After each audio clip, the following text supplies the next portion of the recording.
ladies and gentlemen. The story you are about to hear is true. Only the names have been changed to protect the innocent. NBC brings you Dragnet.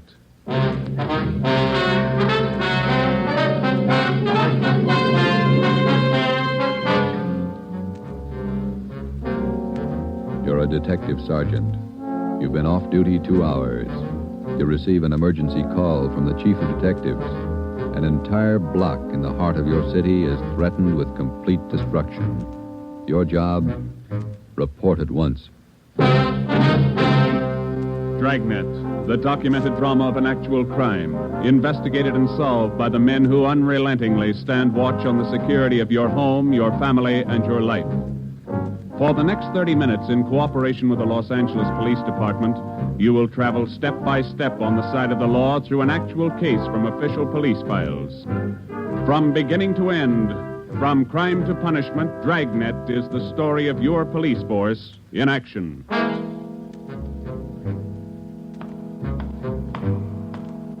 It was Tuesday, November 15th. It was raining in Los Angeles. We were off duty reporting in on an emergency call. My partner's Ben Romero. The boss is Ed Backstrand, chief of detectives. My name's Friday. It was 8:32 a.m. when I walked in the Spring Street entrance of the City Hall. You Sergeant Friday? Yeah, that's right. Take my elevator, Sergeant. It's the only one in service. All right.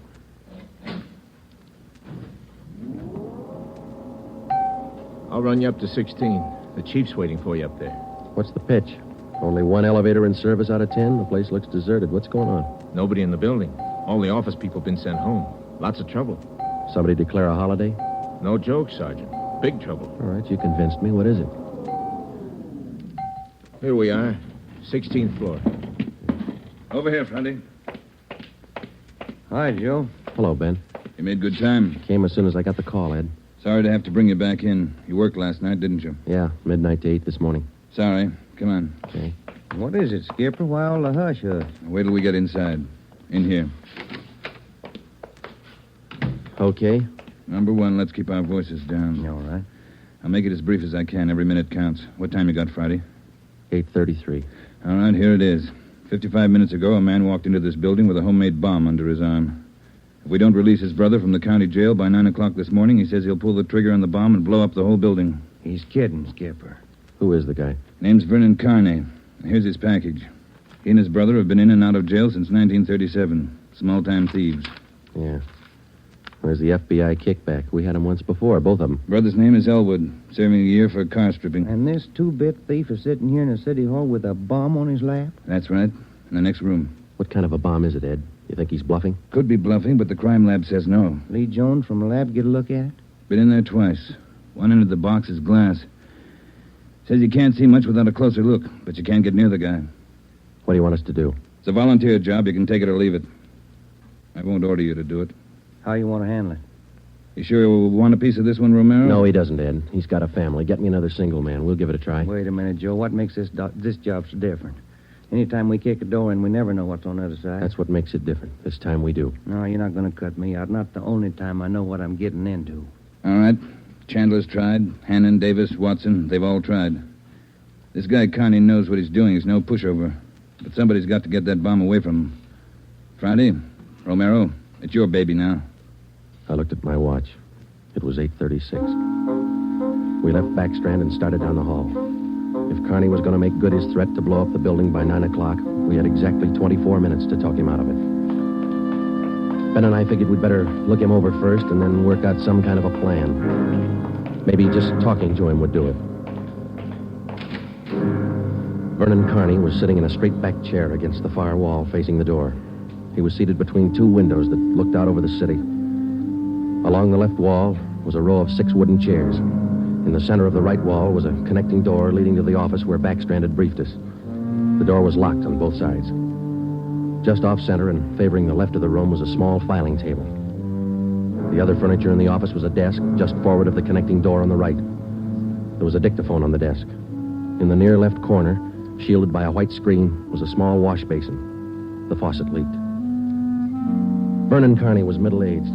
He sat erect, holding a black box on his lap. He held his right hand inside one end of the box. Ben and I stood there for a minute and looked at him. Then we walked in the room.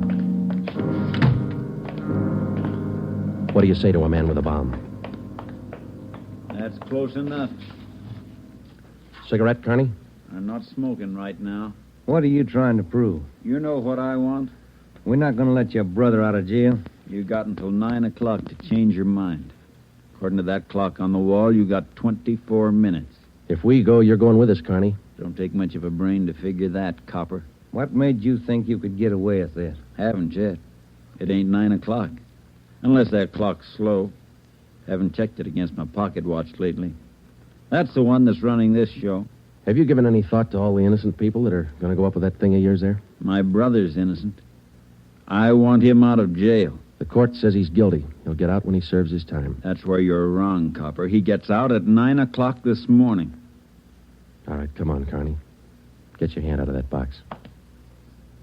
Put the box on the table. You think I'm bluffing, don't you? I'm going to let you get within 5 feet before I make a liar out of you. Okay, Carney. I guess you mean business.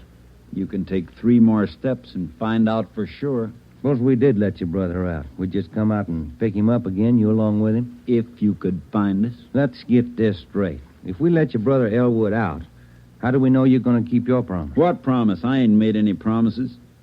You just get Elwood down here first, and then we'll talk about it. There's only one thing I can't figure, Carney. Yeah, what's that? If we don't let your brother out, you say you'll pull the trigger on that bomb. You're going to kill a lot of innocent people. What are you going to prove by that? It's 8:37. You've got 23 minutes left. No, I wish you'd answer that one for me. Why do you want to kill a lot of innocent people? Don't try to con me, copper. I know they cleared everybody out of this building 45 minutes ago. I know they cleaned out the whole block. They got it roped off. Where'd you get your information? I got a couple of windows here to look out of. Don't you think it's about time to send somebody over to get Elwood? You know, Carney, we got a way out of this. We don't have to let your brother out neither. I've heard that before. What's to stop us from leaving the building along with the other few officers and let you sit here and touch off that bomb? Go ahead. It won't be a long wait without you.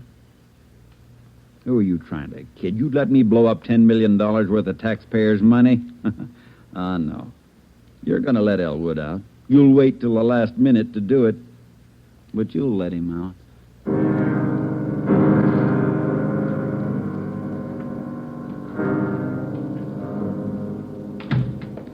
Ed, I'm still not convinced Carney can back up what he says. Then why didn't you take the box away from him? Yeah. We're in a spot, let's face it. How about an eye for an eye, Skipper? What do you mean? If he pulls the trigger on that machine, he kills us. How about us getting him first? All right, Romero. How are you going to handle it? Well, I'm not top man on the pistol range, but I could wing him. And then he hands the box to you? Or maybe he falls and his reflex action pulls the trigger. Okay, I don't wing him. I stop him for keeps. You just can't walk in there and shoot him down. Why not? You do the same thing with an armed criminal. Yeah, but you warn him first. I'll warn him. Yeah, and after you shoot him, you find out it's a harmless gadget. Couldn't have gone off in a million years. No, a gun's not the answer. We can't shoot him until we're positive. We'll be positive by 9 o'clock, and there might not be anybody around to shoot him. We've located Carney's apartment. There's a detail out there checking it now. Pacelli and Morris. Ed, have you got any ideas at all? Anything we could try? That's why I called you in. None of us have gotten any further than you did just now. There's just one thing I want to know for sure. Yeah, Friday. Is it or isn't it? We all want to know. Either way, we've got to get that box away from him. Backstrand. Yeah. You did? Yeah. No, stay out there till I call you. All right, here's half the answer. That was Pacelli. They found 28 sticks of dynamite in Carney's apartment. We knew Carney wasn't kidding now. We could see into the bomb through that glass window in one end. It looked like dynamite inside, and there was dynamite in Carney's room. We didn't know if he had the nerve to pull the trigger. We didn't know if it would go off when he did. But with only minutes remaining, nobody wanted to take the chance. From here on in, all of us agreed that Vernon Carney sat in the next room, holding in his 2 hands a force powerful enough to destroy us all. We had to get that box away from him, and to get that box, we had to have a plan. I looked at my watch. It was 8:40. 20 minutes till 9 o'clock. How do we get it away from him? I got an idea. It might work. Let's have it. Carney's sitting against the far wall between 2 windows. They're both open. Yeah, that's right. All right, if we could get a man through one of those windows, we might get Carney from behind. How are you going to get him? Whoever gets through the window could slug him. What do you do then? Somebody grabs the box. The crime lab can tell us what to do with it. How do we get a man through one of those windows? We're on the 16th floor. Well, there's some kind of a ledge that runs around the building on each story. Wide enough for a man to walk on? And let's take a look. All right. Looks pretty narrow, Joe. That's a good 18 inches. Could be done. Too risky. It's raining out. That ledge is slippery. Strong wind out there, Joe. Tear a man right off the building. Yeah, I guess you're right. Well, there's still a way. How about a ladder? 16 floors, Skipper. There might be a way. The fire department would know that. I'll get Battalion Chief Erickson. Is Lee Jones in the building? No, he's over in the crime lab. I'll get him up here, too. I don't know, Friday. Maybe it'll work. It's got to, Ed. All right, now look. It's going to take a couple of minutes to set this up. We've got to know what Carney's doing every second of that time. Well, how about the dictaphone in there on the desk? Good. Get it on without him seeing you. We'll try. The dictaphone in there is connected to this one in here. This room is 1614. You got that? Yeah. All right, push down key 1614 on that machine in there and leave it down. Get the receiver off the hook and leave it off. Leave the receiver off. That's right. You know, if it isn't off the hook, we won't be able to hear a thing in here. All right. Come on, Ben. This is Backstrand. Give me Chief Erickson. Where's my brother? Still in his cell? You coppers are long on talk, but short on time. Yeah, we know. I'm telling you, for your own good, you'd better get Elwood over here. Carney, I'll bet if we get your brother on the phone here, he'll tell you he doesn't want any part of this. You mean Elwood don't want out? Since when? Sure he wants out, but not your way. He's only got a year to serve. Why don't you leave him alone? I told him I'd get him out. He didn't think I could do it. But I'm doing it. I'll make you a bet, Carney. Let us get your brother on the phone. He won't walk out of here with you. All right, get him on the pipe. Where you going? The phone's over here. Have to use the dictaphone. Got to get an okay from the chief. Elwood's still a prisoner. What's the matter with the phone? No operators. You know the building's been cleared. Oh, yeah. That's right. Almost forgot. Okay, you can use the dictaphone. This Friday, Ed. Carney wants to talk to his brother. Yeah, I know you'll have to send somebody over. Have them put the call on extension... wait a minute.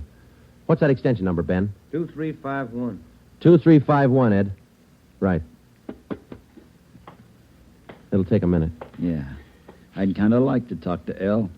Been a couple of months since I seen him. We've always been together, me and El, most of the time. Joe, let's go in and see if we can hurry that call. Good idea, boy. 16 minutes to 9. Hey, cop. Yeah. Forgot to hang up the dictaphone, didn't you? I put the receiver back on the dictaphone. Ben and I had failed to make good on the first step of the plan. When we got outside the door, we briefed Davis and Watson. They went in to sit with Carney. It would be their job to keep us posted on Carney's movements. The dictaphone was out. We went back into the office next door. Chief Sam Erickson of the fire department and Lieutenant Lee Jones from the crime lab were already there. We told Backstrand what happened. Would have been a help. We haven't got time to cry over it. Carney's wide awake, Skipper. He doesn't miss a thing. Backstrand told us the plan Friday. We can't run a ladder up from the street. Too high, Chief? Best we got is a 100-foot area. You figure 12 foot to the story, that'll take you up 96 feet, 8 floors.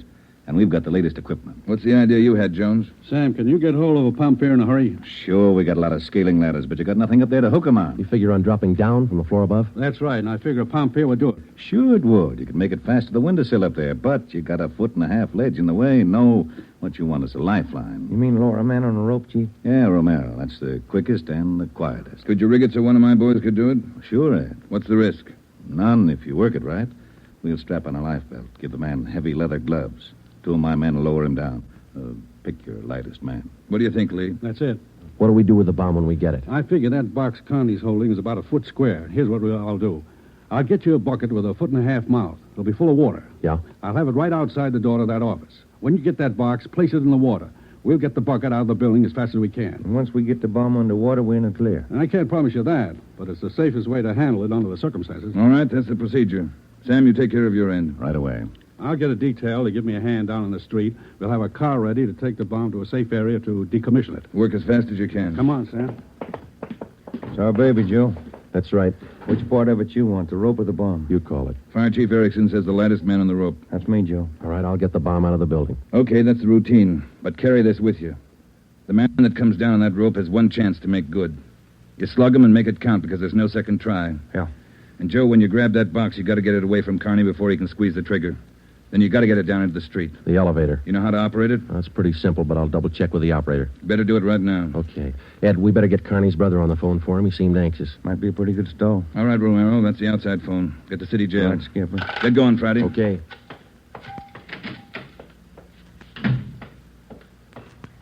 Hey, you. Elevator man. Yeah, Sergeant.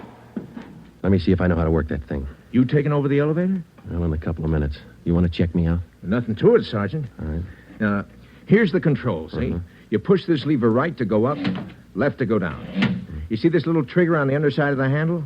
Yeah. That's the safety lock. Be sure you squeeze it or you can't move the lever. Let me try it, huh? That's it. Right to go up, left to go down. Right to go up, left to go down.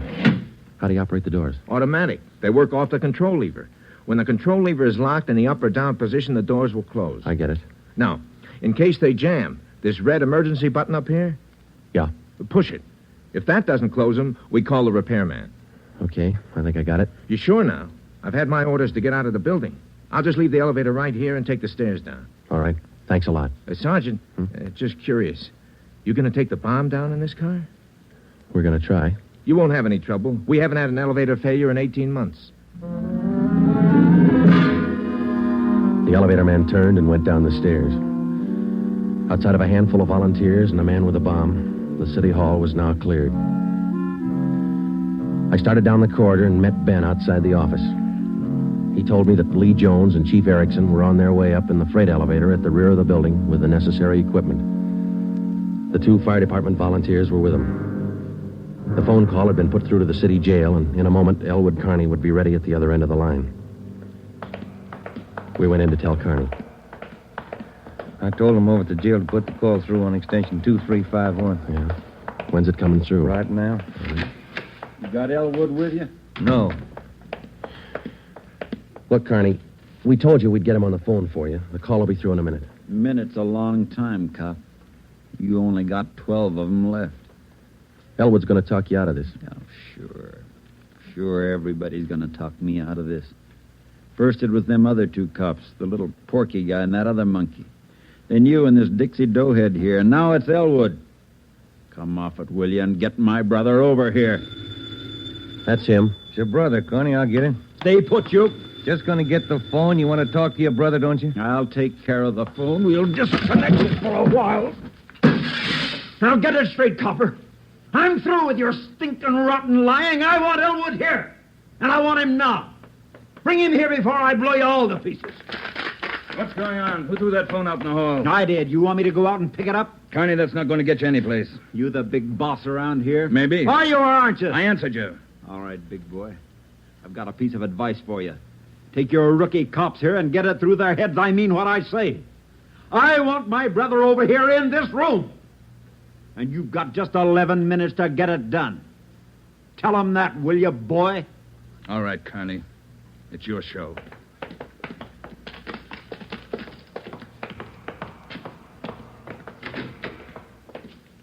All right, we got to work fast now. Jones, everything set for you? Got the bucket with the water right here. Car's waiting down in the street. Right. Erickson, your boys ready? Upstairs, waiting. And we all know what to do. Ed, I got to have somebody to give me a hand with Carney when he falls. I'll be in there with you, Friday. Ready to go upstairs, Chief? Anytime. Oh, one thing you ought to know. What's that? Strong wind coming up. About 20 mile an hour out there right now. That going to louse us up? No, but it's going to increase the sway. Got to allow for it. How you mean? Wind's coming from the south. We'll lower you just to the right of the window. If I figure it correctly, the wind will do the rest. Bigger risk, but we don't control the weather. How you going to do it, Ben? As soon as I get in position, I'll reach in through the window on his right. I'll use the billy. Try to catch him on the right side of his head. One good hit should put him away. Let's make it 2 and be sure, huh? Right. You ready, Chief? Now, let's go. Ben. Yeah? Nothing. I'll be careful. You too, huh? What's the time, Friday? 8:50. Shouldn't take more than a couple of minutes for Romero to get down to that window, unless the wind gives him trouble. Jones, no use you sticking around. I'll give Friday a hand. That's my job. We've got to keep you alive to decommission the bomb. Bum joke. See you downstairs.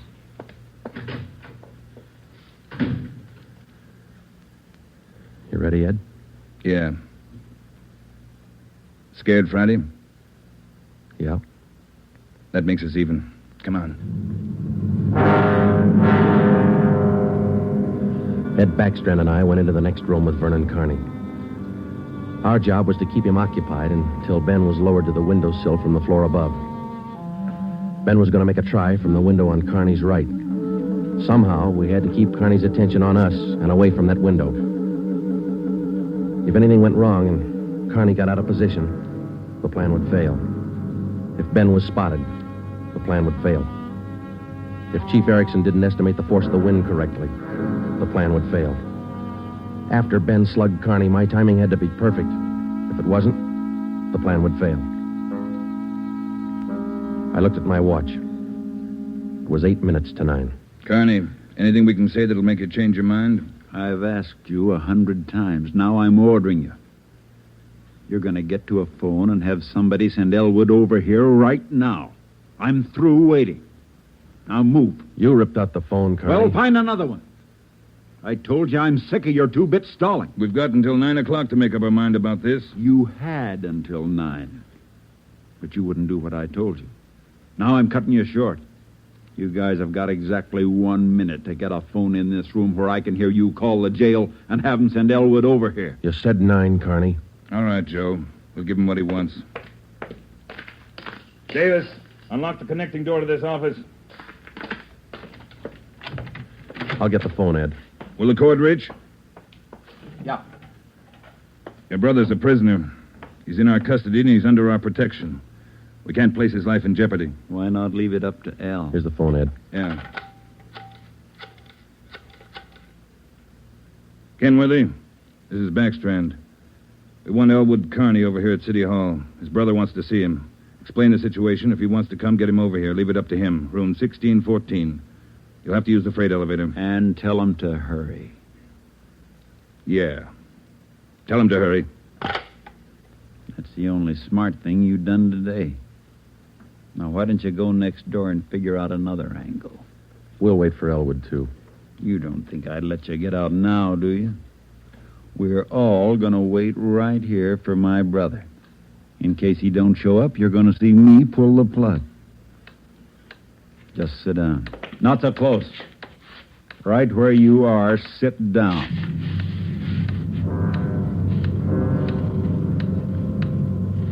Loud clock, ain't it?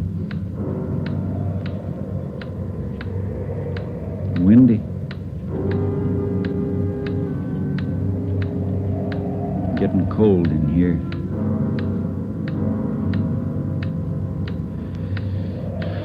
Sure a loud clock. Real windy. Maybe I ought to close the windows. Don't want to catch me a cold. I can turn on the heat. Stay put, cop. Hey, what's that? What's going on? Just the wind, Shut Carney. up! There's somebody out there. I can see his feet. You stupid cops. Pull him up! Get back there, you! Pull him up! Friday, tell him to pull him up. Right. Pull him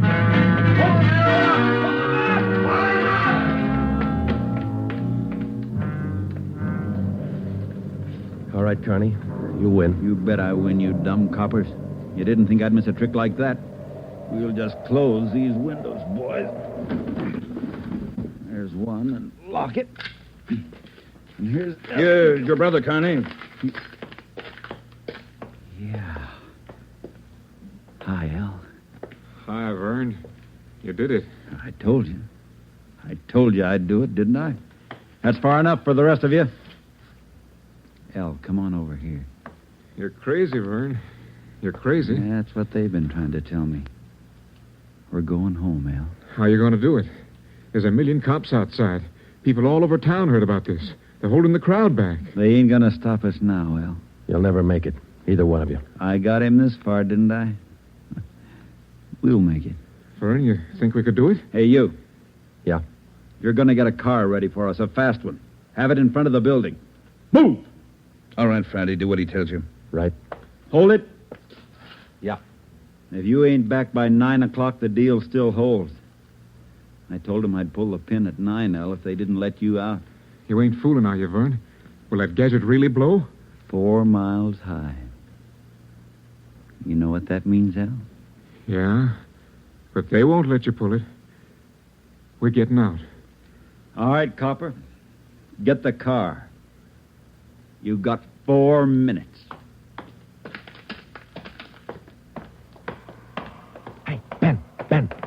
What happened? He spot me? Yeah, there's no time to explain now. Listen, we gotta work fast. Yeah. We had to bring Carney's brother over from the jail. I don't think he cares if they get out or not.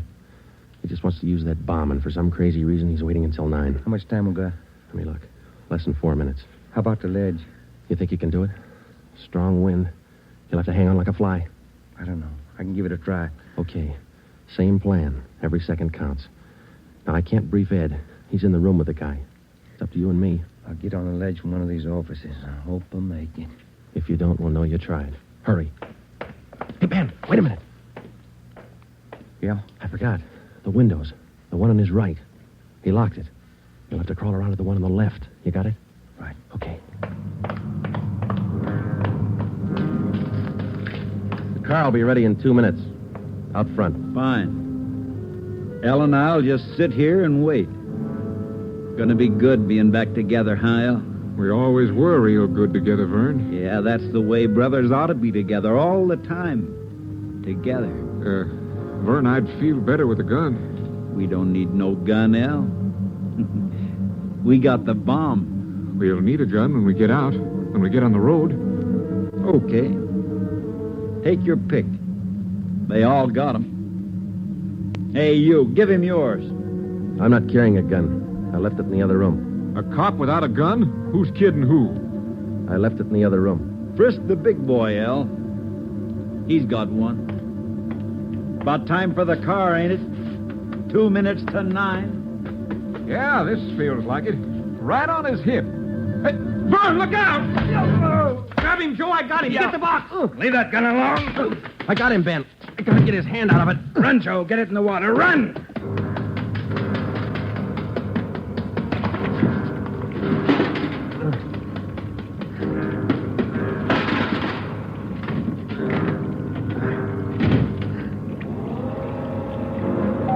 In a fast elevator, 16 floors isn't very much, but I've never shared an elevator with a live bomb.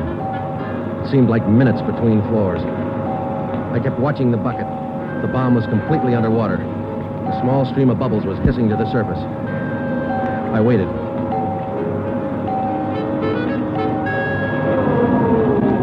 Main floor. I picked up the bucket and ran for the street. I missed the first step.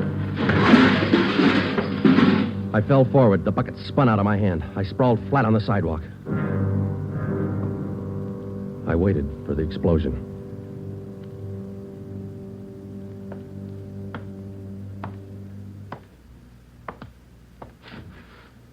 It didn't go off Friday. Yeah. I gave it a good chance, Lee. It was all there. Look, at least a dozen sticks of dynamite. Snyder, bring that over here. Here you are, Lieutenant. Thanks. Here's why it didn't go off. Had it rigged for a hard trigger pull. Would have taken a good yank to set this one off. Yeah. Hi, Joe. Hi, Ben. Clumsy.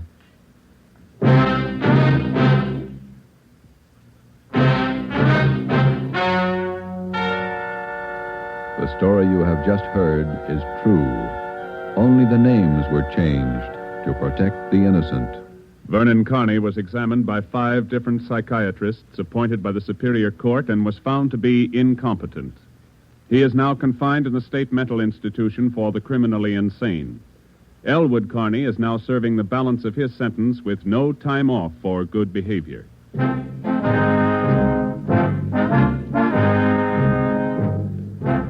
have just heard the 7th in a new series of authentic cases from official files. Technical advice for Dragnet is furnished by the Los Angeles Police Department.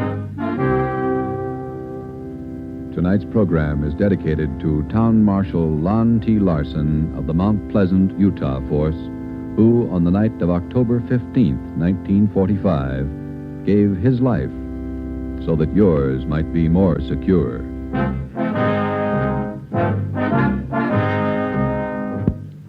Dragnet came to you from Los Angeles. This is NBC, the national broadcasting company.